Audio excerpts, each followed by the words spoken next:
is the Stagger Podcast. Those guys are idiots. Welcome into the Stagger Podcast. What is up? I am JD Smith.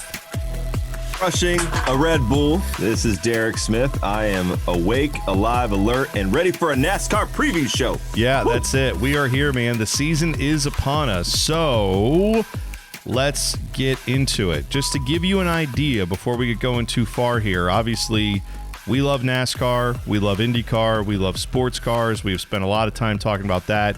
We're going to get into dirt stuff this year as well, as we have already been doing with the Chili Bowl and things like that. But just know NASCAR is one of our favorite things. We are going to do a lot around the start of the NASCAR season, and most every week we will have some kind of NASCAR content on the podcast here. But the way we're doing our previews this year, we have a Cup Series preview, which you're listening to now, which we will get to in a moment. We're also going to be putting out, after this one, we will be putting out our Xfinity and Truck Series preview. So if you like those series, or if you've ever wanted to get into them a little bit more, maybe you don't know the storylines, things like that, we've got you covered. They're starting up this week too. So we'll get you all that info in the Xfinity and Cup Series preview. Later on this week, right before the weekend hits, probably on Friday, we're going to drop an episode that previews just the Daytona 500 and talk about the Daytona 500, give you the final lineup once that's set after the duels, and we will give you our fantasy preview for the year. Yeah. Where we're going to talk to some of the guys from our NASCAR Fantasy League, the Dick Trickle Racing League. We will talk to some of those guys. We will give you some of our strategies for daily fantasy. So this week, you have got 3 NASCAR-centered podcasts coming at you.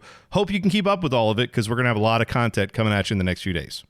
Yeah, and a lot of fantasy talk about Dick Trickle Racing and all that happens over there. We'll spare you all the Dick Trickle jokes. Yeah, for those that are not on the. Well, I will tell you on that podcast. Of that. I did make a joke about we're not dicking around in this league, and that got no laughs, and that's fine. I don't. Unless you're a real estate agent and had to negotiate a contract and have a Zoom call with someone during the draft, and you end up drafting Ryan Newman. That happened to me, so I got to live with that decision. Yeah, well, more on that when we get to the fantasy preview coming up later this week. But for now, let's dive into all the stuff that we have to talk about with the Cup Series this year. So let's quickly recap where we were last year. 2020, obviously your champion. I think you've probably heard by now, Chase Elliott won that thing, got it done, had a tremendous year. The Final Four that featured Chase Elliott also featured Brad Keselowski in kind of a rejuvenation year. His teammate at Penske, Joey Logano, and then Denny Hamlin making it into the Final Four. Didn't get the job done yet again, and I don't know if that's fair to bring it up in that way. But look, Denny Hamlin probably wants to get that as like the final thing for his career, put a little cap on his already Hall of Fame career, but he did not get that job done. But those are the cars that made it to the Final Four. Obviously, the shocker there last year as we ended the season was Kevin Harvick not being in the Final Four, because he was great all year, Derek. And I tend to think he's going to be really good again this year. But some people concerned about what happens, with Kevin Harvick as he gets up in years. Is this a year where we start to see the performance dip? We don't know. It might be a year that it dips, or it might be that he's right back there and still one of the top 4 drivers in the sport, like he was pretty much all last year. I mean, can I show you this? I can't really show you because it's a podcast, but I mean, this is his average finishes since February of 2018. So at Indy, he's got an average finish at a second place. Atlanta, second place. Michigan, 2.17, because he's added 6 races there and 4 wins and 5 top 5s. I mean, you have to go down, I'm not even kidding, 15 tracks to get to where he's averaging outside of a top 10 finish. The people that are saying Kevin Harvick's on the way out, I don't buy it for a second. And I think he is going to be the top dog. And remember, Phoenix is one of his best tracks. And that is now, again, the last race of the year. So wait, as long as he makes it into the Final Four, I think it's his championship to lose this year. I really do. Yeah. Spoiler alert. Well, and he's talked about it after the season where he, missing out on the Final Four. He said, all his guys, they pretty much know we move on. We don't dwell on that. We're not lingering on that. We focus forward. So sounds like he's already past it. He's ready to move on. And I think this year, you're going to see him back at the top as far as being able to stay focused and stay in that. Now, one thing that we, kind of as a storyline coming out of last season before we start talking about what's going to go on this year, the guy who had perhaps even a more disappointing season, well, clearly a more disappointing season than Kevin Harvick did, was Kyle Busch. And that is, I think, the biggest question, not the biggest, but one of the big questions coming into this season is Kevin Harvick, can he keep it up? And part of, what we saw last year was a vacuum at the top to a degree where Kevin Harvick's been really good. Denny Hamlin's been really good. Joey Logano's been very good. Chase Elliott's been very good. These guys were all up there. And Brad Keselowski had a rejuvenated year, certainly. But one of those final 4 spots, you have to presume, would have been occupied by Kyle Busch in a normal season over the last 5 years. Suddenly it wasn't. So does he regain that form? Is he back to being a top 4 contender? And, he had a really good year by everybody else's standard, but nowhere close to what his standard is. Does he get back to what you think he should be, Derek? Right. Yeah, I think he does, because he's got 8 opportunities to basically get more practice with tracks like Daytona and all the new tracks. He's going to be able to qualify and practice, and that's where Kyle Busch, I think, needs his ability to shine. And also, too, the caveat there could be maybe that's where his crew chief needs the opportunity to shine. Kyle Busch is a great driver, and he can hop in, and he has won in Xfinity and other series without practice there. So I'm wondering if that's a situation where maybe the crew chief switch, which we'll talk about in a little bit, that might be something that gives him a boost, and he's able to compete and get back to being the old Kyle Busch that we all know and love or hate, depending on who you are. Yeah, for sure. And I think that's something to definitely keep an eye on as we go into this season. So those are some of the storylines we're looking at coming out of 2020. And then I'll give you a couple more storylines that we will be looking out of by the time we get to the end of this year. And that will be, where are some of the big name drivers going to be finishing up their contracts? Because Denny Hamlin just re-signed with Gibbs Racing. So he's got another, I think, couple years added onto his deal. And I'm sure he's making millions of dollars. Good for him. He deserves it. He's one of the winningest drivers currently driving in the series and will go down, like I said, he's a NASCAR Hall of Famer. You get over 40 wins in my book, you're a NASCAR Hall of Famer, no questions asked. Yeah. But so he's done that. However, Brad Keselowski, free agent at the end of this year because he just signed a 1-year deal last year. Martin Truex Jr., free agent at the end of this year. Matt DiBenedetto will be gone from the Wood Brothers. They will be bringing up Austin Cindric, who's coming in through the Penske organization, and kind of like a Ryan Blaney situation where it's a Penske driver. Cindric is obviously Tim Cindric's son, who's the director of racing for Penske. So that is happening. Matt DiBenedetto will be on the market next year. One of the better drivers of last year, I think, that didn't get as heralded maybe as he should have, but he had a tremendous season for him. Alex Bowman, technically, up next year. Kurt Busch up at the end of this year. Ryan Newman, Ricky Stenhouse, Austin Dillon, technically is up at the end of the year. Oh, gosh, yeah. You think old Silver Spoon's going to get a deal, or you think you think Poppy's going to say, "See you, buddy, get out of here"? This is how that negotiation is going to go. Hey, Pop. Yeah, what do you want, Austin? I want a new contract. All right, Austin, sounds good. How many you want? 4 years? Yeah, sounds good, Pop. All right, thanks, Austin.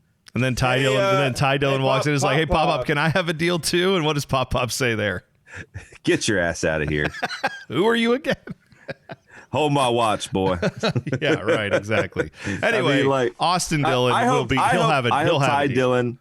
Ty Dillon's got a shot at the Busch Clash. I hope he goes out and just lights the world on fire in what I think is going to be a good car this year with the 2311 Racing Toyota. I hope he does a great job and puts some pause in there, and maybe RCR does put a 3-car operation back in place. I don't know. You never know. Could be. By the way, speaking of Ty Dillon, it just got announced that he will be running attempting to make the Daytona 500 in the 96 car for Gaunt Brothers Racing. Hey. That will have some, go figure, that will have Bass Pro Shop sponsorship on it. Wonder how that happened. Hey, Ty $Dilla. Hey, Dillon. So it's weird. It's crazy, though, that he's going to be driving 2 different cars the same week. Like, he's going to be driving that 2311 car for the Busch Clash, which for people who don't, or whatever, is it called the Busch Clash? I forget what it's actually called. Well, that's what we're calling it. All right, whatever. It's the road course race that used to be an oval race that was just like hey, remember all these guys? They were really good last year. They're going to run a exhibition race, more or less. That was always fun. Well, now they're running it on the road course. And because Bubba Wallace didn't technically qualify for that, Ty Dillon does.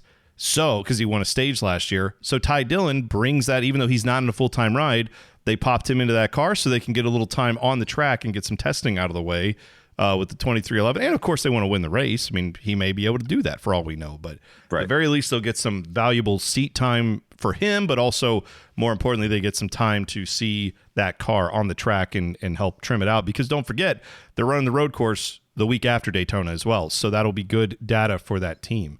So anyway, just be thinking about all those silly season deals we just talked about. I know we talked a lot about Ty Dillon somehow, but, Kurt Busch might be his last year. He's kind of indicated that.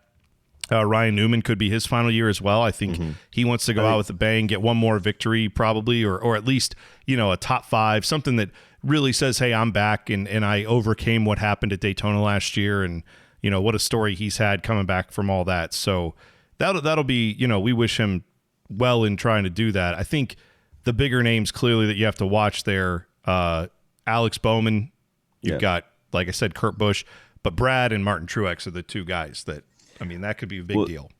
Yeah, there's something I want to speak on about Alex Bowman. I was looking up driver averages last night preparing for the fantasy draft, and he has only won at tracks that are no longer on the schedule under their current configuration. Oh, yeah. So he's won Chicagoland, and he's won at California. And both of those this year will not be on the schedule.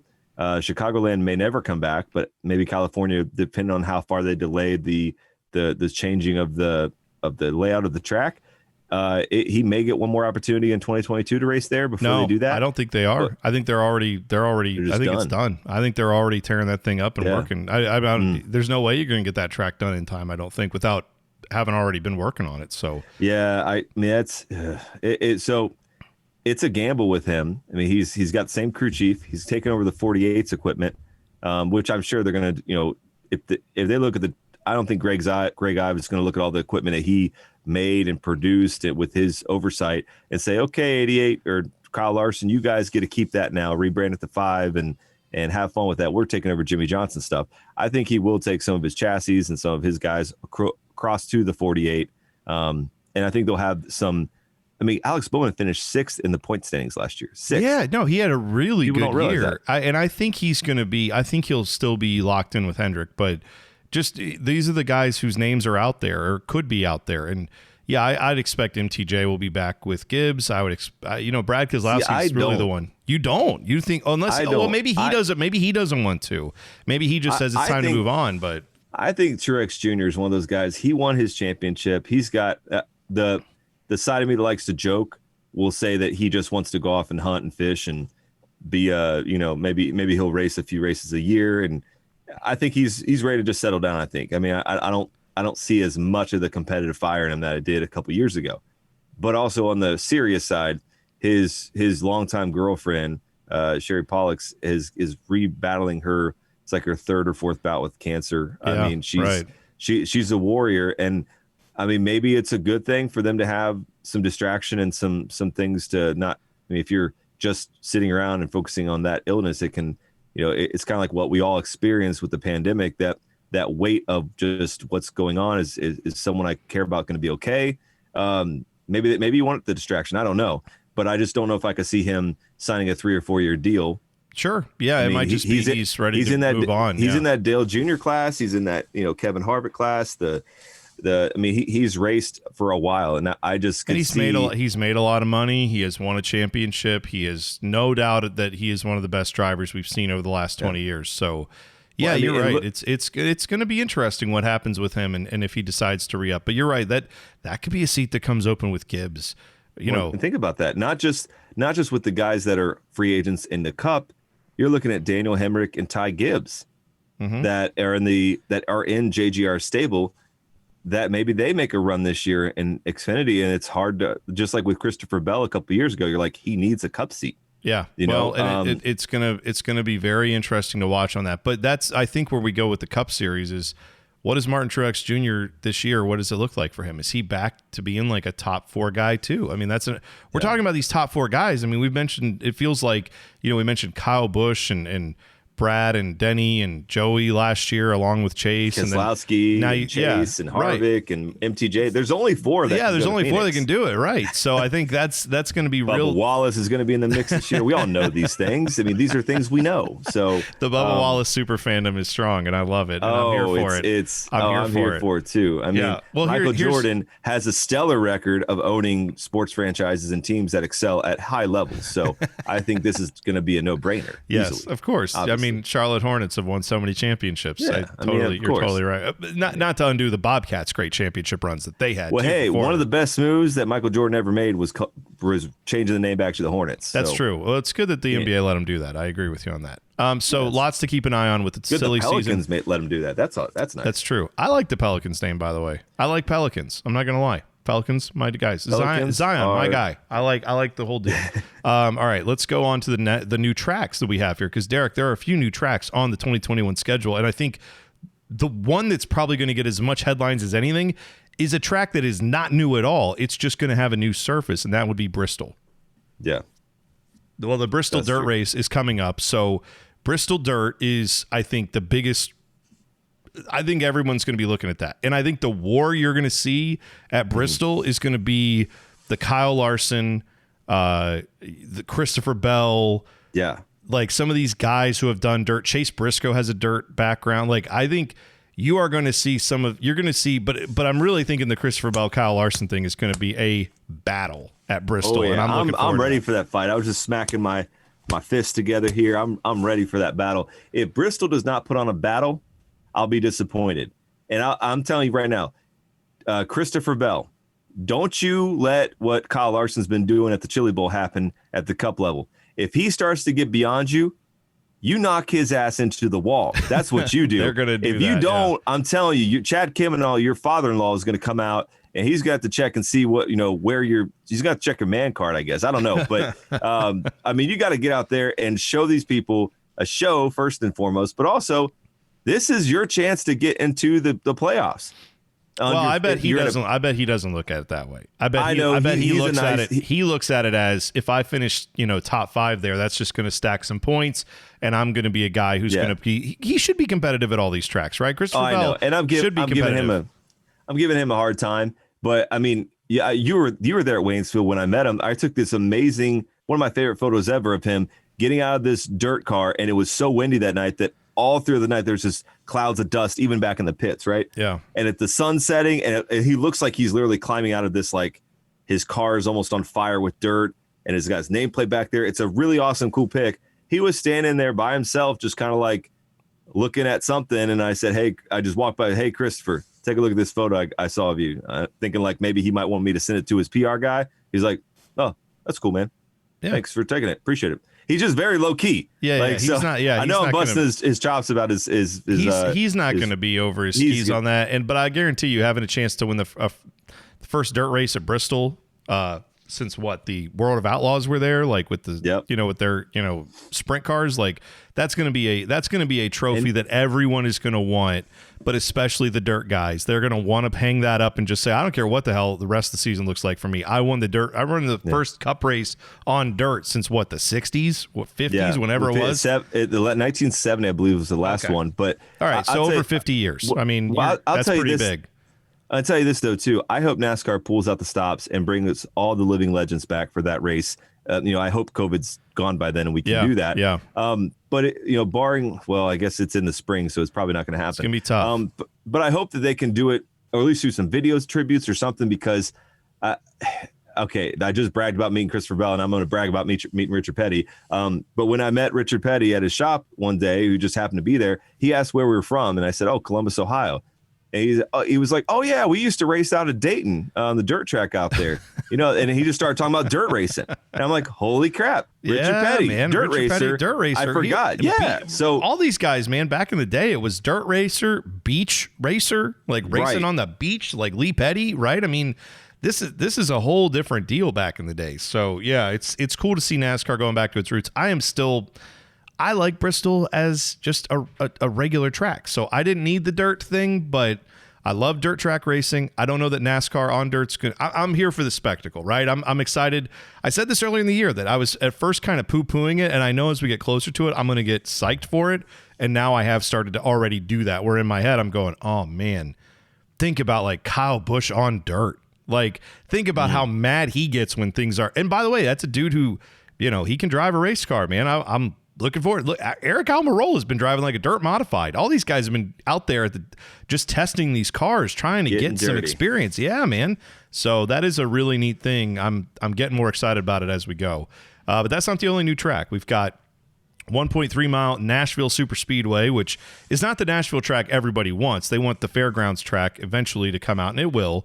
But in the meantime, they've got the Nashville Super Speedway fired back up. First time since 2011. The Cup guys are back there. Are they bringing back the Pastor? Oh, the yeah. Best invocation ever. Yeah, that's the boogity, boogity, boogity. Hey, my smoking hot wife. Yes, I hope they get that guy. I think they are. Cadence. I think I heard they were bringing that guy back, actually. Yeah. So it's the cadence, because I mean, it's what it comes down to is the cadence. It's the thank you for the Dodges and the Toyotas. Thank you for the Roush Yates performance that brings power and performance to the track. I mean, it's one of those things, like, it just gets you going. If you never sat in an old school like Baptist church, they could be telling you lots of stuff, which sometimes maybe they are. I don't know. But you just get up and believe everything they say because of the cadence of it. So I just love it, because it's so much. It just set the tone. That was one of the coolest invocations I've ever seen. And it was nice to, if you look at the video, you get to see some people that have since passed on. Here, I'm gonna play it for you real quick. You gonna play it? Awesome. Let's remain standing for invocation delivered tonight by Joe Nelms, pastor of Family Baptist Church in Lebanon, Tennessee. Heavenly Father, we thank you tonight for all your blessings. You said in all things give thanks. So we want to thank you tonight for these mighty machines that you brought before us. Thank you for the Dodges and the Toyotas. Thank you for the Fords. And most of all, we thank you for Roush and Yates partnering to give us the power that we see before us tonight. Thank you for GM Performance Technology and the R07 engines. Thank you for Sunoco Racing Fuel and Goodyear tires that bring performance and power to the track. Lord, I want to thank you for my smoking hot wife tonight, Lisa. My two children, Eli and Emma, or as we like to call them, the little E's. Lord, I pray you bless the drivers and use them tonight. May they put on a performance worthy of this great track. In Jesus' name, boogity, boogity, boogity, amen. There you go. That's the invocation we wanted right there. Yeah. So, pretty cool stuff. Let's hope they can get that pastor name, by the way, I believe is Joe Nelms. So maybe Pastor Joe can get back out there. We hope. But yeah, I've heard rumors that he is coming back. Yeah, that's what we were just saying. I think he is. I think that'll be fun. So. Also on the track this year, the new tracks, Circuit of the Americas, COTA. We have talked about that. We are excited for that. As we said earlier, a couple weeks ago, turn one of that race is going to be just insane. They go up a giant hill, have perhaps the sharpest turn, I think, outside of Sonoma, and the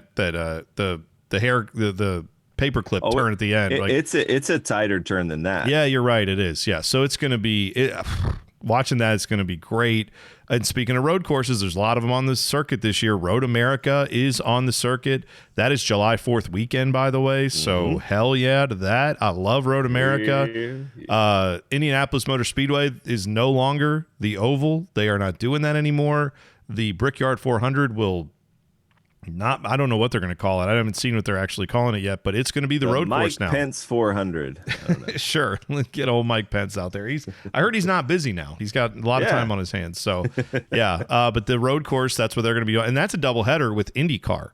So that, like it was last year where they did the Brickyard and the IndyCar GP, but now both races will be on the road course. So that I believe, and I haven't even talked about this, but we need to have a rating system for races or events of the year. That's up I think there, we should do this every preview race. This is definitely reaches our get your ass to the track. Level of the event. Yeah, so that is a get your ass to the track GP for sure. And the road course for NASCAR on the Indy, the IMS road course. That's a get your ass to the track weekend. That's a get your ass to the track. We got to work on the name. It's anyway. Yeah, what? It's one of those for sure. Now, the tracks that are losing dates because of all this change, Chicagoland, gone. Kentucky, gone. Indy Oval, as we talked about, gone. Charlotte is losing the All-Star race. That goes to Texas. California, like we said, does not have a race. That's because of COVID, not necessarily because they wanted to reconfigure the track, but now that work can begin if they want to. Michigan is only getting one race. Dover's only getting one race. And, of course, Bristol, the regular Bristol configuration, only getting one race, not two. So, yeah, man, it's a different year in NASCAR for sure. And as we talked about, those road courses, that's going to have some bearing when it comes to the drivers who are going to have better seasons. Think about all the guys who are good on road courses that, there are younger drivers coming into the series. We'll talk about, like a Chase Briscoe, who was excellent on road courses in Xfinity. Now that guy, he's going to have a shot. He's going to have a Cole Custer type shot to get in there and possibly win a race, man, if things go his way. Obviously, it's a cup car. It's a lot different. But, yeah, the road course is going to add a whole new wrinkle this year. And I love road course racing, so sign us up for that. I'm a big fan of all that. Yeah, I am ecstatic that we've done this. The only thing that makes me hopeful for more of this is I want to go to Montreal. I want us to race up there. That would be amazing. You talking about the Canadian Tire Motorplex? That Canadian Tire? That's Circuit Gilles Villeneuve. Oh, you want them to go on the F1 course? I see. Yes. Oh, that's Yes, that's what I want. All right, to do. that might be down the road, but you know what? They're getting into so many road courses. Maybe they go. The guys were up there. Xfinity used to run up there. Yeah, you're right. I'm saying maybe maybe they'll go back up there. Maybe they'll take the Cup guys up there. I obviously want them to go to Mid Ohio because we're 20. We love Mid Ohio. 50 minutes from the road, from the highway, from the road course up there. But lastly, I want them to parlay these IndyCar, NASCAR doubleheaders, and I want to see them at Long Beach or St. Pete. I want to know. I want to know how a stock car, the weekend after or the weekend before. Man, so you do it the weekend after, the weekend before, so you just leave the course up for the weekend. Yeah, I mean, you'd have to do something like that. Put lights up and run it on a Wednesday night. Well, by the way, if they want to do doubleheader weekends with IndyCar and NASCAR, IndyCar is running the road course, a street course in Nashville. So maybe at some point down the road, maybe they do an IndyCar NASCAR doubleheader weekend where the Cup guys go run on the oval and then the IndyCar guys are running on the streets. No. The Chamber of Commerce will not allow all these bachelorette parties to be disturbed. They're only letting one weekend a year happen. What do we call that? IndyCar in the streets, low downforce in the sheets. I don't know. Anyway, the point is, yeah, there's symmetry to be made for sure. There's some crossover variables there. Okay, wait. It's a NASCAR preview, but what IndyCar driver do you think would just have the best of times? Talking to all the bachelorette party attendants. Oh gosh, my get like someone who might be coming up there going, hey, what's up? How you doing? My name's Santino Ferrucci. Yeah, I think Santino would probably. Yeah, I don't think that'd be too hard as well. I thought you were going to ask me which IndyCar driver would I like to see like switch over to NASCAR, or which one would have a nice transition.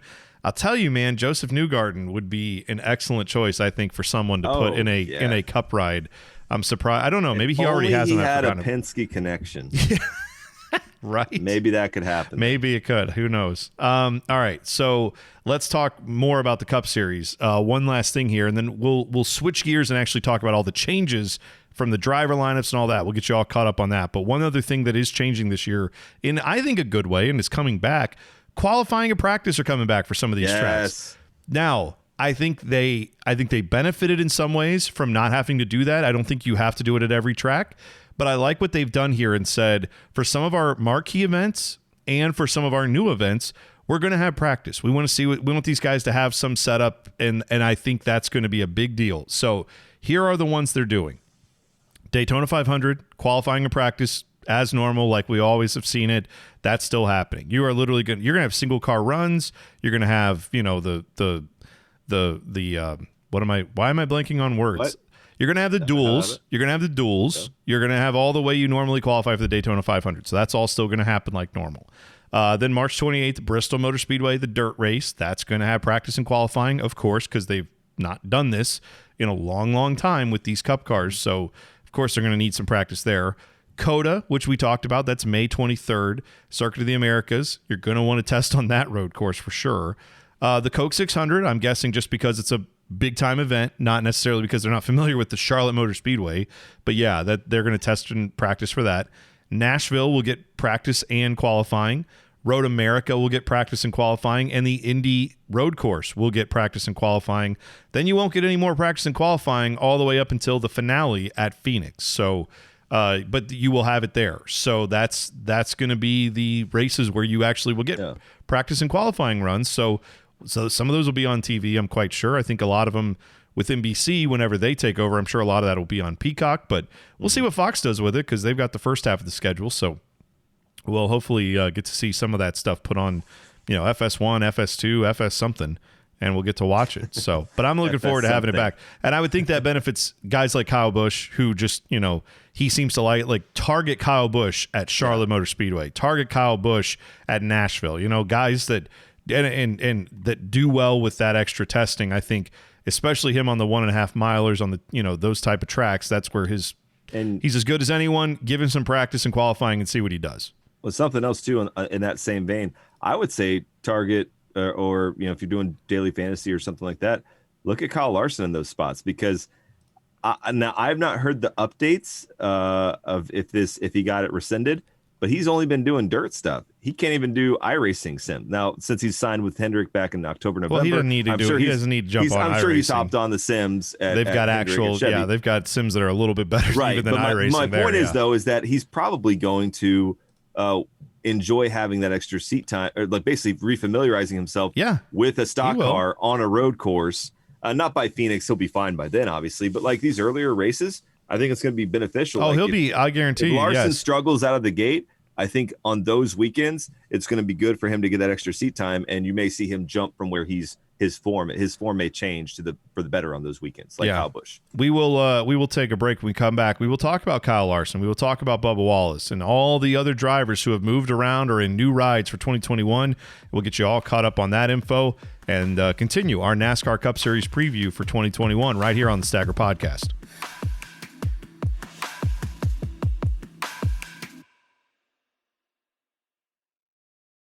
Welcome back to the Stagger Podcast. So we have a ton of driver changes, some new teams, crew chiefs moving around, a lot of movement coming into 2021, and you're going to want to know where all these drivers are. So we're going to talk about that and get you all the info you need for this 2021 season. So Derek, I don't know if you've heard, but this guy Bubba Wallace had a pretty big year last year, and now he's having a pretty big year to start this year. Let's talk about his new team, Bubba Wallace and the 2311 Racing Team. Oh, yeah. The man from Alabama, but via North Carolina, Bubba Wallace, is joining the number 23. This is going to be a little confusing at first. The number 2311 Racing, Toyota, for the new team that's been formed by Michael Jordan and Denny Hamlin. So this is going to be an exciting venture because not only do you have Denny Hamlin, one of the best active drivers, becoming an owner. This kind of harkens back to the old days when Darrell Waltrip owned his own team, Alan Kawicki owned his own team. Now, obviously, Richard Petty owned his own team. So now you're getting back to a chance where maybe Denny Hamlin may find his way driving for himself one day. So that's a cool factor. But also, too, you get, I would say, maybe outside of a footballer like Ronaldo or Messi or Pele, I mean, Michael Jordan is the world's most famous athlete, especially to people over the age of 25. Yeah, of course. So you have him now stepping into NASCAR, investing in the sport. I don't see how this can't be a plus. From a marketing side, they've already sold their inventory out for the year. They had more interest in sponsorship than they did races that they could sell sponsorship for. So that is is that a good thing in NASCAR? I think that's a pretty good thing. Yeah, but what that does to me is I think that tells you right there. It shows you the power of Michael Jordan and the marketing team that they've assembled, but also the marketing power of Bubba Wallace. And in 2021, companies are more apt to stand with drivers and stand with athletes who speak their mind. And Bubba Wallace speaks his mind, but also drives really fast, has won 6 NASCAR National Series races, driving in Xfinity and trucks. And I think this is the year. He even said in an article I read a few weeks ago that he is not even being cautiously optimistic. He's almost doing a Babe Ruth moment and saying he expects 2 wins 2 wins this year. Yeah, I was going to say the expectations are high. I wonder what that does for him as far as the pressure, because these guys put tons of pressure on themselves. When you get up to the Cup level, you're putting that pressure on you. But think about where his season went last year. We know about all the stuff with and we stand with him, right? Black Lives Matter, driving that car. Absolutely. The situation at Talladega that looked pretty bad. It turned out not to be the thing we thought it was, but still weird. Just a really weird year for him in that way. But also, don't forget, this is the guy who rage quit the iRacing thing, and was it Blue Emu or someone like maybe I'm wrong. It wasn't Blue Emu. It was one of those type of sponsors. It was Blue Emu. That was an online iRacing sponsor. And they were like, we don't tolerate. Blah. And then he comes back to the track in 21 with DoorDash and Dr. Pepper and Root Insurance and like McDonald's. Like he's got everybody sponsor him now. So it's like, sorry, Blue Emu. I guess you read that one wrong slightly. You might have misjudged Bubba Wallace, I think. Right. And that whole thing too was hilarious because in that iRacing, gosh, that seems like ancient history, but that was like 10 months ago. That's the only racing, or back in March, I guess, of last year. That's the only racing we had was them every Sunday or Wednesday showing up at a track online on iRacing and sim racing. And it was covered on Fox with commentators. Jeff Gordon. Oh, yeah, because it was all they had. They had to do something. all they had, right? Right. And in those iRacing rules, once you wreck twice, you're done. You can't drive around and collect laps or collect points, and there's no sitting on the pit box and watching the race or sitting in your hauler. Of course. It's a virtual setting. Of course, you're going to just say, well, this is done. I'm out of here. See you later. Yeah. And of course, I mean, this is the biggest thing I've noticed with Bubba Wallace, and we're going to move on to other drivers for sure. But I've seen him race. He won in Columbus Motor Speedway at a track that's no longer around. And he won the K&N Series. I saw him race there. I met him at Joe Gibbs Racing Shop at one of the meet and greets before Charlotte race weekend back in when he drove Xfinity for them. This is the thing about Bubba Wallace is he was very popular. I'll go out and just on a limb and say that I believe that he was the guy that a lot of people said, see, we're not racist. We've got an African-American driver. See, move on. And then as long as he didn't worry about, as long as he didn't speak up about anything, right? NASCAR community, the fans at large, were fine with it. But then there was this kind of line that was drawn in the sand when he said Black Lives Matter and Richard Petty put it on his car. Mm-hmm. That made a lot of people start to have a problem with it. And I think therein lies the issue that there's still a lot of growth in the sport, as we're going to be talking about the next driver next that's on our list. There's a lot of growth in the sport that needs to happen, but it's happening. Yeah, and Michael Jordan himself said he would not have been in this sport as it would it not for Bubba Wallace speaking up over the summer last year. Mm-hmm. So, we stand with Bubba Wallace. We stand with Black Lives Matter, and we believe that all lives can't matter until Black Lives Matter. That's right.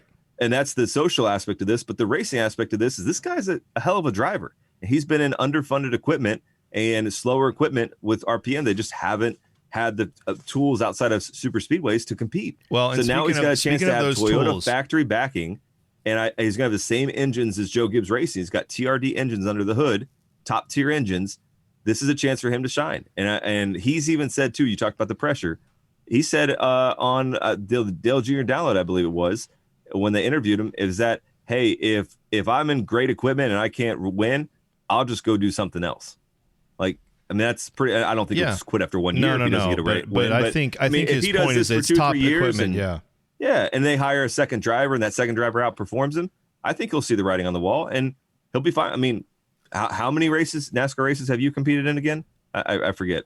I mean, I've done none. So I mean, but that doesn't mean we can't judge performance. I mean, I've never cooked at a McDonald's, but I know when they get my food wrong. I mean, my point is, yes, you don't have to be a NASCAR driver to know when a guy's good or not. And Bubba Wallace, I think, is good. And one thing I'll add to that, when you're talking about his equipment and how he's in top tier equipment, people have been bringing up, okay, they bought this charter from Germain Racing.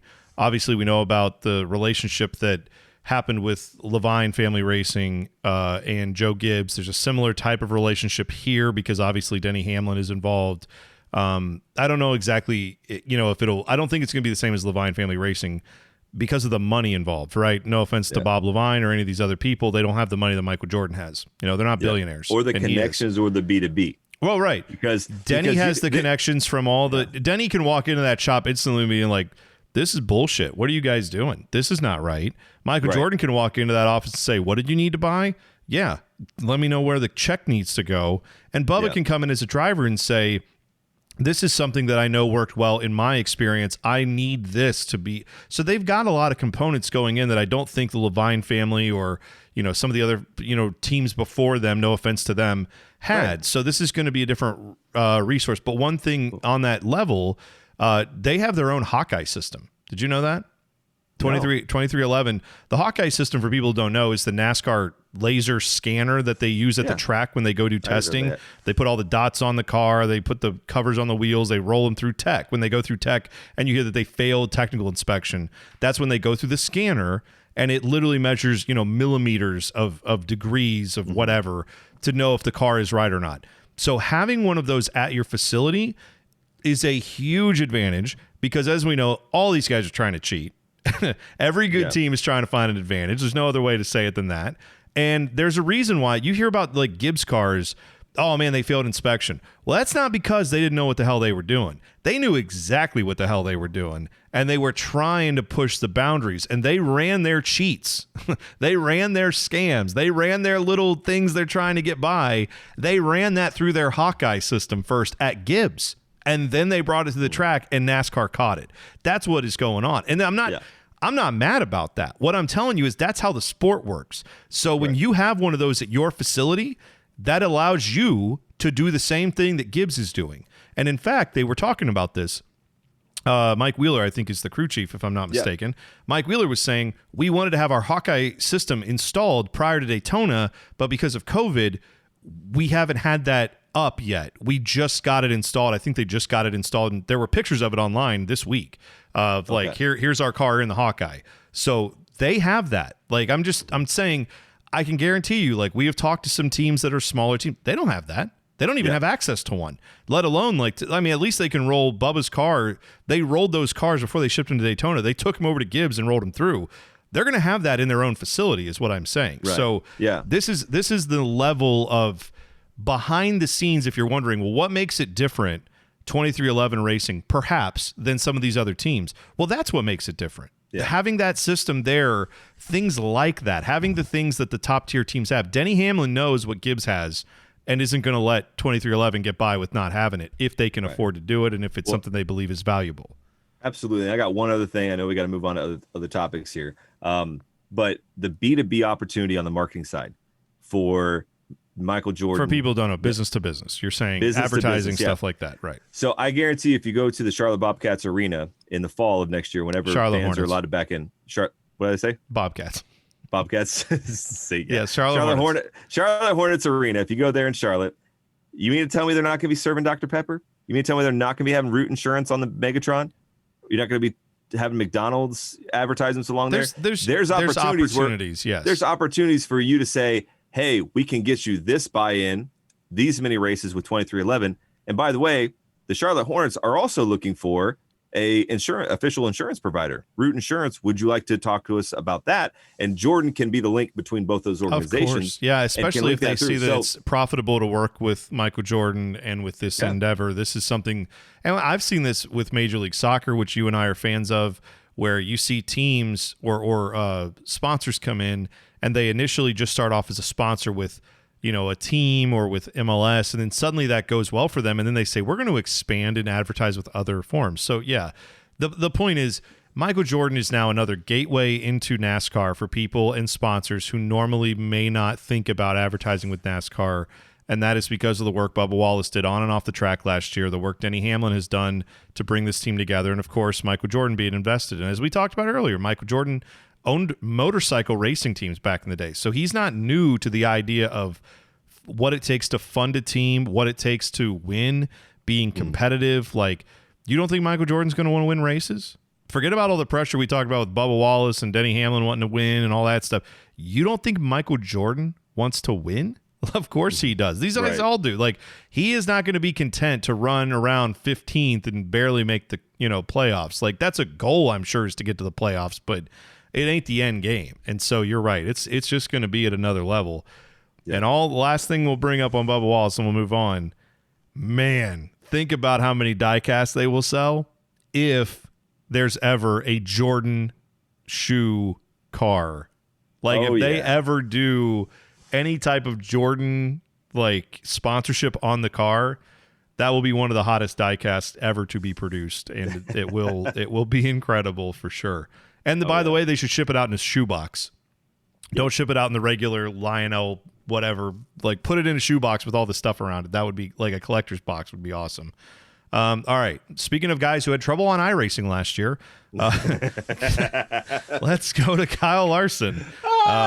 He is no longer with the 42 Chip Ganassi Racing ride that he had last year. He was there for 4 races, and then he had there's no other way to say it. He dropped the N-bomb on an iRacing event.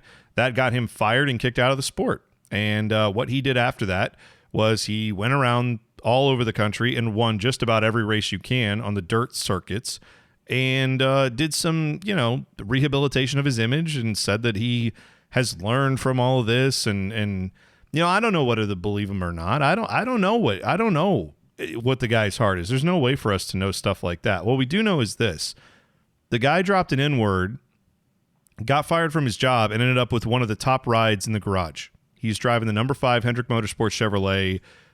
Basically, they are more or less doing away with the 88. That team is Dale. That will always be from, even though Alex Bowman drove it, now that's basically going to be Dale Earnhardt Jr.'s number for the rest of as far as we can remember. The number 5 car coming back, long history with Hendrick with that number 5 car. So this is it, man. I mean, Kyle Larson is back in the sport. We have to reckon with that, whether you like him or don't, whether you're rooting for his turnaround story or not. He's in the sport, and he's going to be a factor, and he is going to be one of the better drivers out there. Don't forget, before last year, in 2019, he was having one of his better seasons. He was, up there in contention for a lot of races. He was, finishing second a few times, all that stuff. But yeah, I mean, Kyle Larson was having himself a year in 2019, and people thought in 2020 it was going to be a lot of the same. And now he's got to go back and start to rebuild that, but couldn't be doing it with much better equipment than this. So on the track, Derek, what do you expect out of Kyle Larson this year? Wow, I don't know what happened to my voice there. I expect him to come back with a kind of racing that I believe he left a lot on the table at Chip Ganassi, I feel. Yeah, he did. I think he did. I think he has immense talent. He's going to come back at a time when Hendrick is on the upswing. They, as an organization for a while, they were Jeff Gordon, Jimmy Johnson, Dale Jr., and this upstart Chase Elliott. Now it's completely flipped to where Chase Elliott is the king over there, followed by the, I guess, upstart. I wouldn't call Alex Bowman an upstart, but he's, the second driver, William Byron. And now Kyle Larson has to sit there and say, I can easily jump up to be the driver right below Chase Elliott. Yeah. So I think he's got a chance to definitely click off a lot of top 10s. He's going to have great equipment. What he needs to do, I think, is just focus on racing. I'm talking about on the track stuff. And I think he'll find success there. Off the track, what he needs to do is he needs to continue the conversation. If he continues the conversation and is a bridge to people that need to know that there's a bridge to better racial relationships and inequality that needs to be spoken about. If he becomes, he doesn't even need to go like super woke on people. If he just continues the conversation, owns what he did, and moves on, he's going to get the respect of guys like you and me, and he's already got our respect on the track. So, I mean, I think there's a way for Kyle Larson to bounce back in 2021 and put this behind him. But to fully put it behind him, he's got to continue the conversation and be a part of the change that's needed for a lot of people in our country and our society. I will say this, though. No one should give him any passes, and no one should be easy on him. No. I do not feel the pity that some people do for this guy. And for people who don't know, I've said this before on this podcast, Kyle Larson was my guy. We were watching him before he even got to the Cup Series, watching him in dirt races. I've always been impressed with this guy. He was my favorite driver. I had helmets, diecast, T-shirt, you name it. I had it, man. I was a huge fan. I was invested. Threw it all out, got rid of it all after that last year. I got burned by that. I don't care that it was a joke. I don't care that he said it once. But my point is this: people can change. People can certainly be better, and hopefully he is and will be better. That doesn't mean I have to root for him, though. That's the other side of that. People bring that up like, what, you don't want to see this guy get a second chance? No, he can get all the chances he wants. Doesn't mean I have to root for him. This is supposed to be fun for me. And for me, it's not fun to root for Kyle Larson anymore. So, I don't know that it ever will be for me to root for him. But I'm not invested in his turnaround story, quite honestly, because I've already heard some of the things he said coming back to the track. One of the things he said, and he caught himself in the interview, but he said, last year in some ways was like the best year for me. And then he said, well, no, it wasn't the best. It was obviously horrible what I did. But he was saying how like he got to refocus on just, racing and going back to the dirt stuff and really refocus on who he was as a person and yada, yada, yada. And I just think about all the people in life who have had something happen where they don't get a second chance, where they didn't do something nearly as egregious as he did. And more than that, I think about people like we just talked about Bubba Wallace being the only black driver in the sport. How many guys have not had a chance to get into one of the rides Kyle Larson has been in? Now he gets kicked out of the sport for saying that, and he fails up. You know what I mean? Like, I'm just pointing out that that's something we have to keep in mind here, is that I don't feel bad for Kyle Larson. If he wrecks every race, if he wins every race, do not feel bad for this guy. He sold a multi-million-dollar property to fund his racing last year. He didn't sell his house to put food on the table. You know what I'm saying? Like, the guy is going to be all right, whether it works out at Hendrick or not. So I will try to not bring this stuff up every time we talk about Kyle Larson. I will try to just focus on the track. I'll say this, though. I don't think NASCAR wants to see... I'm not saying they're going to do anything about it. He's in the sport. He's allowed to be there, all that. I don't think Kyle Larson and NASCAR, I don't think they want to see him win the Daytona 500. I don't think they really care about him winning any other race, but if the storyline coming out of Daytona less than a year after his issue is that he won the Daytona 500, some people will view that as redemption. I certainly won't. And I think that could be a bad optic for NASCAR if he goes out and wins the Daytona 500 after this sport spent all last year talking about how there's diversity and the sport is changing. And then it's like, hey, who won the Daytona 500? The only race that the non-NASCAR crowd pays attention to. And they're going to say, oh, the guy who got fired last year for saying the N-word. They won't know about his redemption story. They won't know how talented he is. They won't know about any of that. They'll just say NASCAR hasn't changed. Yeah. And NASCAR took that on. They could have kept him suspended. Rick Hendrick could have not hired him, but they all chose to do this. So as much as NASCAR's made some strides, this is the other side of that. You are now at the risk that if he wins the Daytona 500, the story becomes the guy who said the N-word won the Daytona 500. NASCAR's not changed. And that's wrong, but people live in headlines. They don't live in reality. They don't sometimes live in what actually is going on. So this is the reality that you're dealing with. Perception is going to be a big factor here. So for Kyle Larson, and I think for the sport's sake, it'd be better if he just ran at the back and finished 10th or something. If he wins the Daytona 500, I don't think that's as good of a thing as some people might think it is.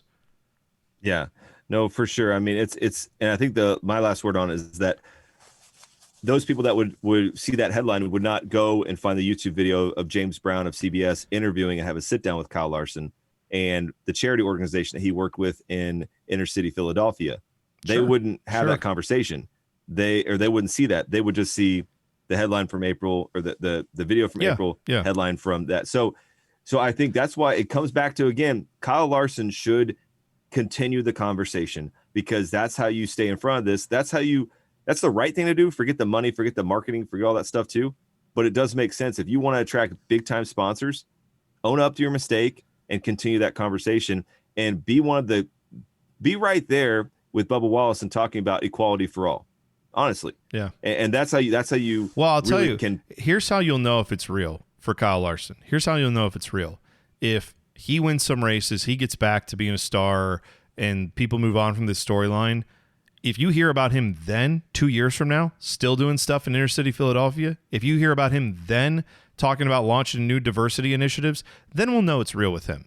And yeah, you might say that's unfair to put that on him, but I don't know of any other driver that was caught saying the N-word on camera or on an iRacing thing on the audio where in it was 2020. Well, right, in any time, Not but like especially the 2020. 60s. Yeah, right. Like, gosh, I'm saying if something current came drivers back up, right now in the sport is what I'm talking about. So that's where you'll know if it's real or not. If in 2 years he's back and everybody's kind of moved on from this and you don't hear any more about any of that stuff and he's not really doing that stuff anymore, that'll tell you something too. So just keep an eye on that for Larson. But as far as on the track, he'll be a factor, and I expect him to make the playoffs. If he doesn't, it's a massive disappointment because that's the equipment he's in, the talent he has. There's no other way to slice it. You miss the playoffs in that 5 car, then honestly, most other drivers would be fired for that. Because that car finished 6th last year in the standings.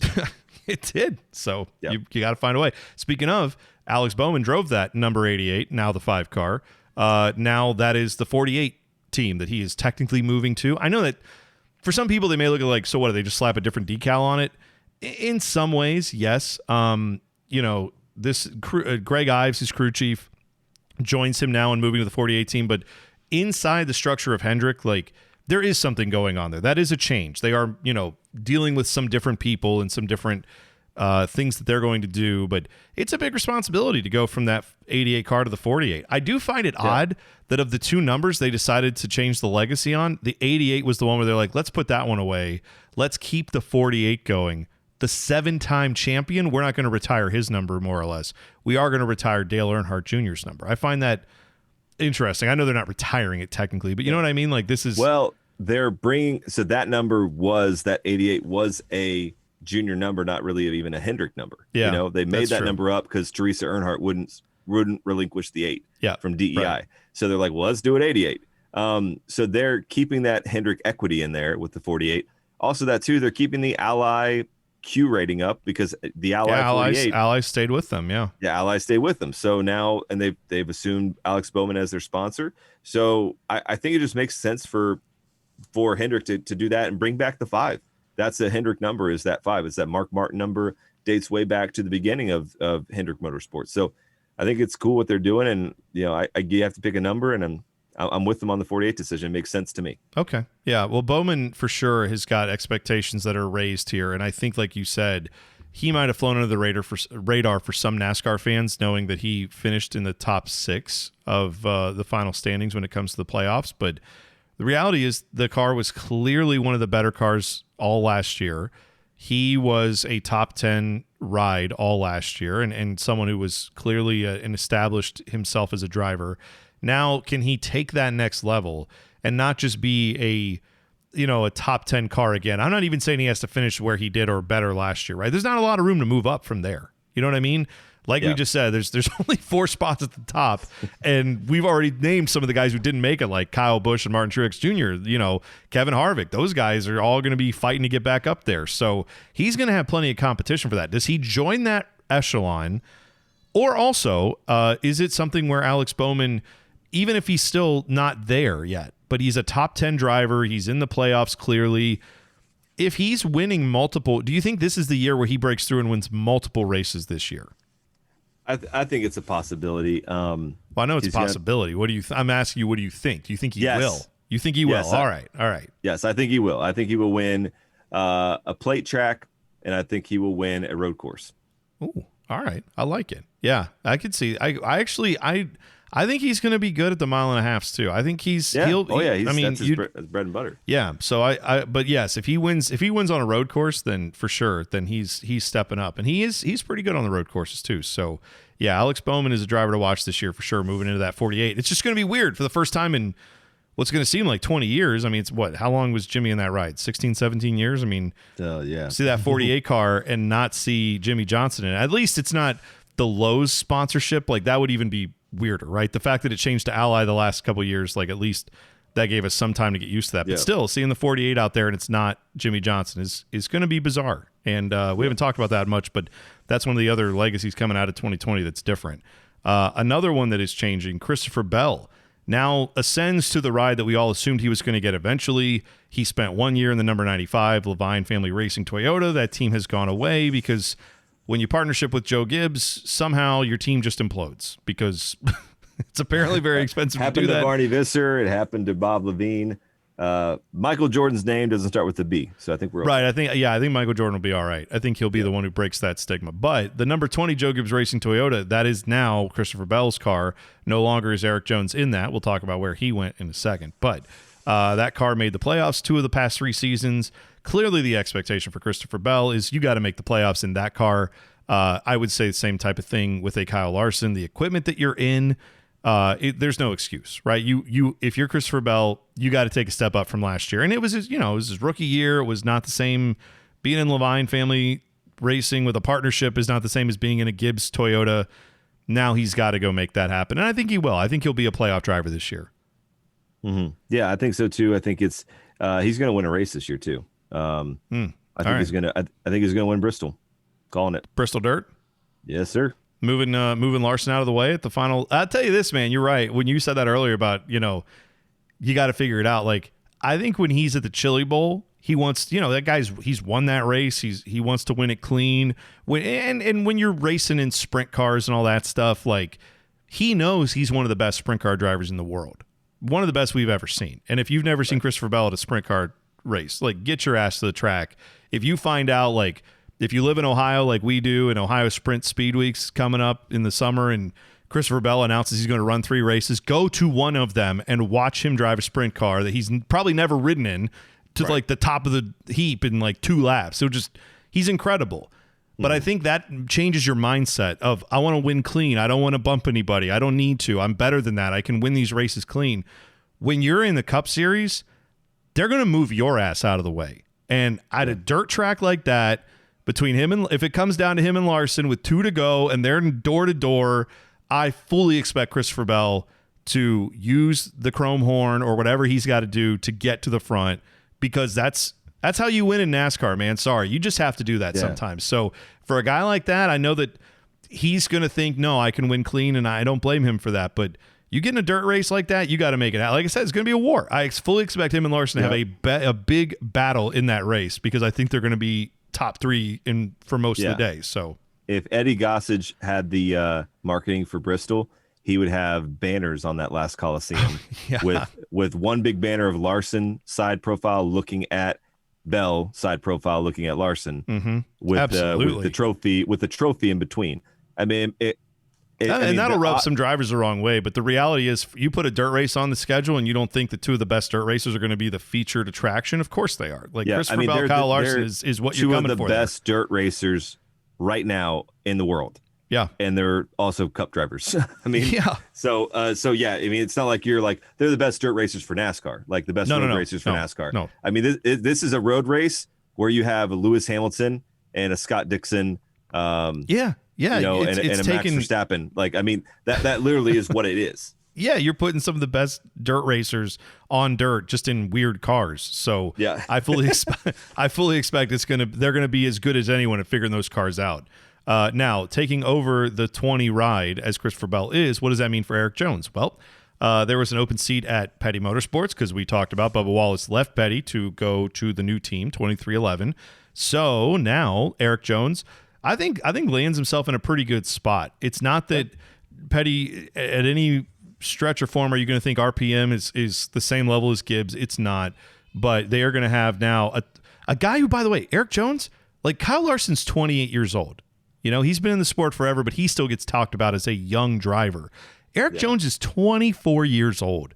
He's 24, man. Right. Yeah. I know. Like, I feel like Erik Jones has been around forever, and yet he's still a young guy who I think this is a good level for him. I don't mean that in a bad way. You can go to RPM. If you finish top 20, that's a solid day. You finish top 10, that's a day you pop some champagne. It's a pretty good run if you do that. Winning a race is obviously going to be mostly at play tracks or a range shortened thing or a pit strategy thing. But you know what? I think Erik Jones still has talent, and I still think that RPM team can still be a competitive ride for a top 15 spot on most days. So I think that's his goal for most of this season, is get that team to the top 15 consistently, and then try to win a race. If it's, if you find yourself in the top 5 at Daytona with 2 to go, I mean, by the way, you won't miss that car. It's a neon orange Armorall call that is STP sponsorship, because they own that brand. But yeah, there you go. That's what you'll see at Daytona. Yeah. Well, think about it too. His top 2 tracks are Watkins Glen and Darlington. He's averaging a top 5 finish at both those tracks. Yeah. And then Darlington is over 5 races with a win and 3 top 5. So I think that he can come out there at the road courses. There's an opportunity for him to click off top 10s there for sure. There's also an opportunity at a track like Darlington, where tires, equipment, managing, not getting in the wall will come into play. then I think he could get a top 5 there too in the RPM equipment. And I mean, he's gotten 11th at the Daytona Road Course. He's even, I mean, he's averaging top 20 finishes in Daytona with a win. So he's a good plate racer. He's a good road course racer. And that is where, what now 11 races are on a calendar this year. Yeah. So there's 11 opportunities for him to do well in RPM equipment. So I think the possibility really is there. Yeah. And I'll say one more thing on Erik Jones. The question will be, does his level as a driver bring RPM up, or does the equipment at RPM bring him down? You know what I'm saying? Yeah. And I don't mean that in a bad way towards RPM. We know the reality. It's not the same as having Gibbs equipment. So we'll find out, man. Yeah, but if he can get them back to victory lane, imagine what that would do for RPM. What that would do for Richard Petty Motorsports. It'd be huge. So we wish him nothing but the best, and I'm looking forward to see what he can do in that car. Now let's keep going. A few more drivers to talk about here. Ross Chastain, a watermelon man. He is going to be in the Cup Series, and it's not like, I mean, it's weird to say that he's not a rookie, okay? And he's not even really a newcomer because he has run the Daytona 500 will be his 80th Cup start. So he's got a lot of Alex Bowman kind of, if you think about a few years ago, where Bowman had run a bunch of races with lesser teams, and now, he gets a good ride. That's kind of what Ross Chastain is doing in the 42. Yeah. Obviously, we know why the 42 was open, and Matt Kenseth finished out the year last year, but he wasn't ever going to stay in that ride. So this is one of the most consistent drivers last year in the Xfinity Series running for Kaulig Racing. I would think comparatively, Ganassi equipment is at least similar to what Kaulig has in Xfinity, right? It's not Penske, it's not Gibbs, but it's pretty good, and that's what Ganassi brings. So can he go out and get a victory in this car in 2021? I think at the very least he should be fighting for a playoff spot. Yeah, I think so too, and I think it's going to be a chance for him to, like you said, would be like basically like Alex Bowman light, or Alex Bowman-esque, I would say. I think he's one of those people that definitely going to get top 5s, and I hate to keep saying I think he's going to get a win. I think he's going to get a lot of top 5s. I don't think he's going to win this year. Well, you know what though? You know who that would be like? That would be like Matt DiBenedetto, right? Yep. With Wood Brothers, where it's Wood Brothers have good equipment, not great, but good. And you have a driver in Matty D who can get that car to a top 5, and not just because of strategy or not just because of some crazy outlier thing. Matt DiBenedetto would get that car in the top 5 every once in a while. And I think if Ross Chastain could become that guy, that's a good start for your first year in the Cup Series. I mean, that'd be a huge start if he could do that. But again, it's not his first year in Cup. It's his first year full time with a good ride. But he obviously has run in the series for many years, with various different opportunities. Let's talk about another guy here who's going into a really interesting spot. Corey LaJoie leaves Go Fast Racing because that's no longer a thing. And he is joining the number 7 Spire Motorsports Chevrolet. So he is moving over there. That is now a 2-car operation for Spire. Of course, they had the Justin Haley victory at Daytona a couple years ago. That was fun, but that's more of what we're talking about with the strategy or a one-off rain delay type of thing. So now, can Corey LaJoie take this team that's going to be getting Chip Ganassi equipment and Hendrick engines? They're getting cars from Chip Ganassi and engines from Hendrick. Can he take those cars and get them to better spots than he did with Go Fast? Because Go Fast, he was getting that car consistently top 25, top 20 when it probably wasn't that level of equipment. It was probably 30th equipment, and he'd get it to 20th. So what does that say for Spire Motorsports? Do you think he can get them consistent top 20s? I think he can. I think he can get them top 20s. He can build their program. They're eyeballing 2022. That's really where their money's going, their innovation's going. That their whole business model was basically acquire charters for the new body. That's what they've been doing, and they lucked into that win with Justin Haley a few years ago at Daytona with some great pit strategy. You know who Corey LaJoie reminds me of? He reminds me of a young Parker Kligerman. And when I say young, when I say young, I think they're same age. Corey might even be older. But what I'm saying is that in 2013, a little company called Swan Racing had a 8 race venture into NASCAR. Yeah. And the first race they ran was in Texas with Parker Kligerman. They had a chassis, if I remember, was like a 2008 chassis in 2013. 5-6-year-old chassis. They finished 18th. they beat.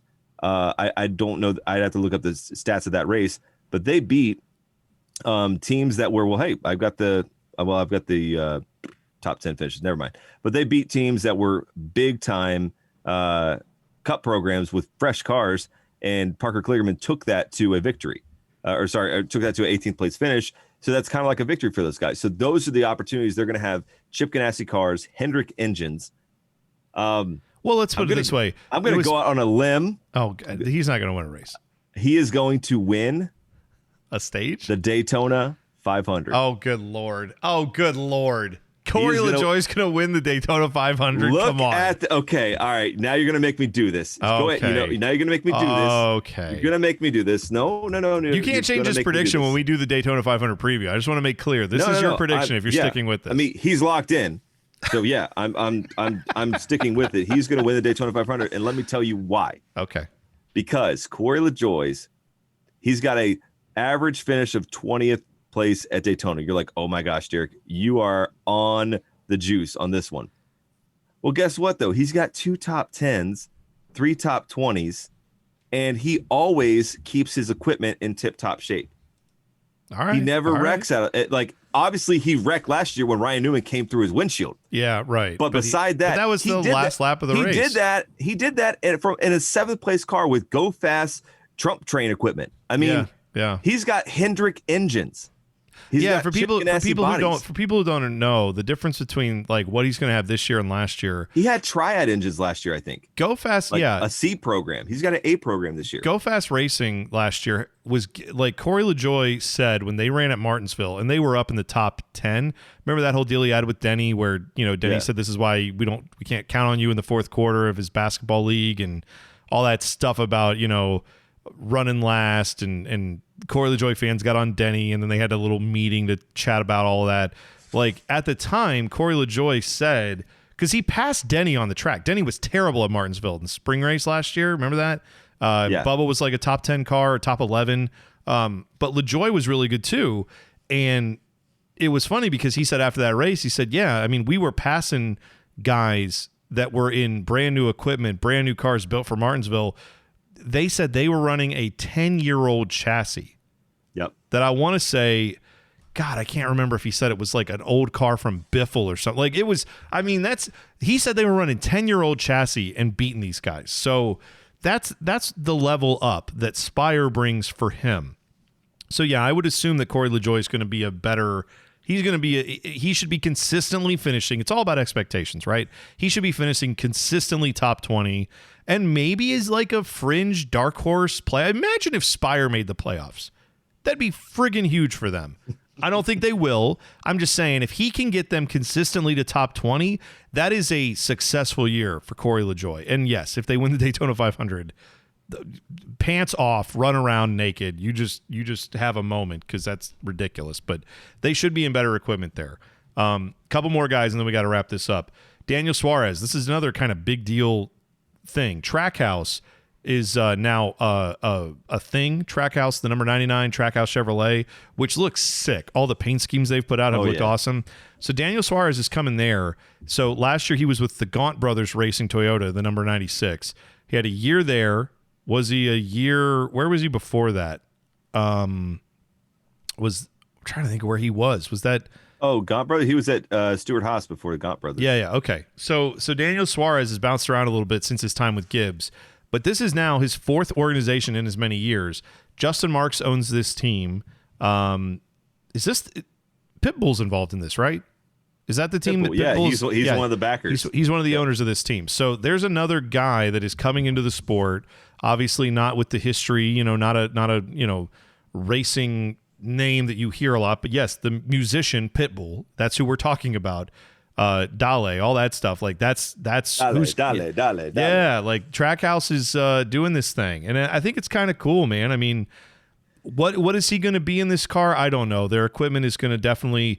I think there's maybe a little more hype than substance on this team, but it's a marketing opportunity. It's working out well, and people are going to be paying attention to this car. So for Daniel Suarez, this is a very interesting opportunity for him. He will no doubt be getting a publicity push for sure. Can the on the track stuff hold up with it? That's the question. Yeah. Well, the thing I like about this too is that I mean, and all these people that come in the sport are racers, right? They don't get into the sport to be like, well, I see this as a fine business investing opportunity. Very few do, right? Even like Randy Moss, when he owned a truck team, he was a racer. He's a racing fan. Troy Aikman, same thing, right? But with Justin Marks, he's not just an athlete or a famous person. He's a race car driver who owns a very successful go-kart track in Mooresville, North Carolina, where pretty much every up-and-coming driver spends some time there during the week. He's won at Mid-Ohio in Xfinity. He's raced in Trans Am and Rolex or the Grand Am IMSA series. He's a driver who I think is taking his chance, putting all his chips on the table, partnering with Pitbull to say, let's see if we can go cup racing, with the idea that 2022 is where Spire's aim is. It's where Trackhouse's aim is. It's where BJ McLeod and Cody Ware's aim is. All these people see the ability to actually compete. Yeah, right. They're getting into the sport now, getting some of the technical know-how down, and then eventually, you're right, they're going to be aiming for that much more equitable, we think, team and system when the new car comes in, the next-gen car. By the way, if you're not familiar with the next-gen car and you want to know more about it, go check out episode 31 of this podcast. It's called Biscuits with Bozy. That is when we spoke with Bozy Tatarevich, who is a writer, covers the automotive industry. He is a racer as far as works on a team. In the IMSA series, he is a crew member, mechanic, all that stuff. So go check that out because he has done quite a bit of research and reporting on the next gen car. And so there's some good technical understanding of how that'll be different. If you want to learn about that, go check it out. It's above or below the podcast that you are listening to now. Just go into your podcast app and check it out. A couple rookies that we'll talk about. There are two of them that are kind of running for the Rookie of the Year race that could actually have a chance to do that. So you've got the Chase Briscoe, who I think most people assume will be the Rookie of the Year, taking over for Clint Boyer, the number 14 Stewart Haas Racing Ford. So he had a career year last year, almost was out of the sport, and then said, I got to buckle down and get this done. And then what did he reel off, like 7 wins last year? I mean, he was ridiculous in the Xfinity Series. So, of course, now he's up for Rookie of the Year honors. Should be a playoff. I mean, Clint Boyer had that car in the playoffs, right? Yeah. That was playoff car last year. Yeah. So, I mean, this is where they expect him to be, is get to the playoffs in your rookie year. No big deal, right? Just go do that. Deal. Oh, and by the way, like, make sure you win a race like Cole Custer did. Do that too. Well, here's the thing is we know this because we were doing a lot of research for our fantasy draft, but Chase Briscoe, road racer, he gets it done. Got it done in the Xfinity Series, and I think Chase Briscoe, certainly for fantasy points, you should be looking at him daily fantasy. Whenever there's a road course race, pick up Chase Briscoe, man, if you can, because he should be good on the road courses this year. There's a ton of them. So yeah, I mean, one of us definitely did that in the draft last night. And one of us didn't. One of us didn't. One of us had a chance to take him and didn't. That was me. Then I picked Tyler Reddick because I had Tyler Reddick last year and I won the championship, and I think he's going to be good this year. But Chase Briscoe, I think, is also going to be really good. It was a tough call. But I think he's going to be excellent in that car. Another guy to keep an eye on in the rookie battle is Anthony Alfredo. Fast Pasta is his nickname. He was part-time last year for RCR and really good in those rides that he had in that neon green. I forget the sponsor, but whatever the sponsor was. Oh, yeah. I know what you're talking about. In the Xfinity Series. Now he joins Front Row Motorsports in the number 38 car. So he's only 20. John Hunter car. Yeah, John Hunter Nemechek is gone. Who had some great runs last year. He did. He also had some tremendous wrecks, and unfortunately, consistency was not his friend. So this is a thing, man. Anthony Alfredo is going to run that series full time. He's going to run the Cup Series. He has not yet run a full season in any NASCAR National Series. So, I mean, hasn't run a full series in truck, hasn't run a full series in Xfinity, now going to run a full Cup Series. It's going to be a learning curve. I think he's going to have a very difficult time to start, but do not be surprised to see him get a front row car in the top 10. I think he will get a top 10 this year. That is my bold prediction for Anthony Alfredo. He will get a top 10, and maybe, again, keep an eye on him for any of these, crazy tapered spacer races, right? Just there's a chance he finds a way in any of those races. But Anthony Alfredo is interesting. Yeah, I'll drop some stats for you. That car, the 38 car, finished 11th at Daytona 500, 8th at Talladega in the spring, and 8th at Talladega in the fall. It also finished 11th at Daytona in the summer race. And then it also finished 9th at Darlington. Now, that's John Hunter Nemechek telling you, but I mean, 13th at Charlotte, 13th at Bristol, Just rattling off some. These are good. These are good. These 17th at Kansas. These are really good. Yeah, these are really good. I mean, so it's not like he's walking into a car. Front row is a lot different than it has been. Michael McDowell's clicked off top 10s in that car on non-speedway and road course tracks too. So front row is making the step. I mean, gosh, I almost would argue that they may be. I mean, if you look at Roush Fenway Racing, that motor group, that ownership group is fading, and they're That's fading. Interesting. Listen to this. They're fading in their expenditures. I don't know what the pandemic's done to them, but Liverpool is also in their portfolio of teams they own. They have not spent at all in this transfer window for Liverpool. And you're like, dude, this is a NASCAR podcast. I get it. But if they're not spending in Liverpool and there's a big change in the bodies and all that stuff in 2022, they may take the Haas F1 approach and just write 2021 off at Roush. I really think so. Yeah. I mean, as we speak, I just dropped Ryan Newman for Corey LaJoie in my fantasy league. So there's that. But I think I think front row has a chance to compete and outshine Roush. I think you're right. I think that's with spot Michael on, McDowell and with Anthony Alfredo. I think there's going to be a lot. I mean, Michael McDowell always is trying to prove everybody wrong and tell them how much that Jesus loves them. But also too, that Anthony Alfredo is going to be trying to say, hey, this is my one shot. Oh, and Anthony Alfredo, if you're not familiar, that dude has no problem moving a guy out of the way. I don't know if he'll be as bold enough to do that in the Cup Series, but he definitely will put a door to you. He'll put a fender to you. Like that kid can run. I mean, I don't know if he'll be able to show it in Cup Series in his first year, but this equipment's going to be a little rough, but it's interesting. And you know what? I'm trying to think, man, Ford teams, Penske's obviously the number one Ford team. Haas is number two, Stewart Haas.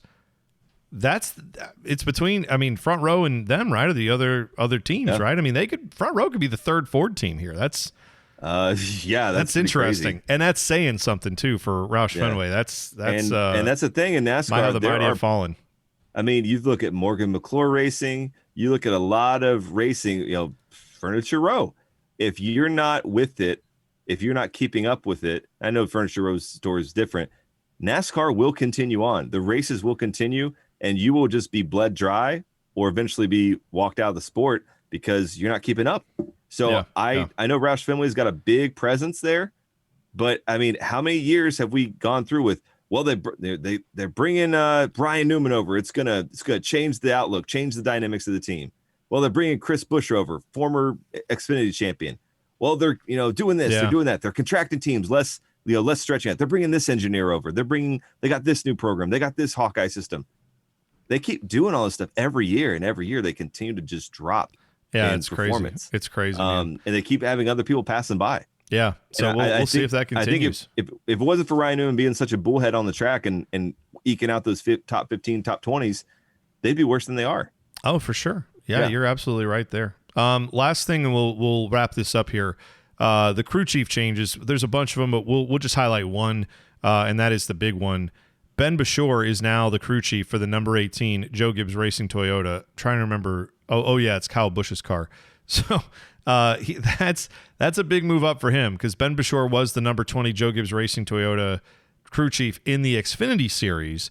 So now he moves up to the Cup Series and is back now. That's 2 years in the Xfinity Series where they totaled 8 wins. So he is going to be previously the engineer of the team a couple years ago. But now him and Kyle Busch working together, that is going to be something to figure out because obviously last year was not up to standard for Kyle Busch, and that is partially why Adam Stevens is no longer there. Adam Stevens leaves the 18 team to now move over to the 20 team, so he and Christopher Bell will be working together.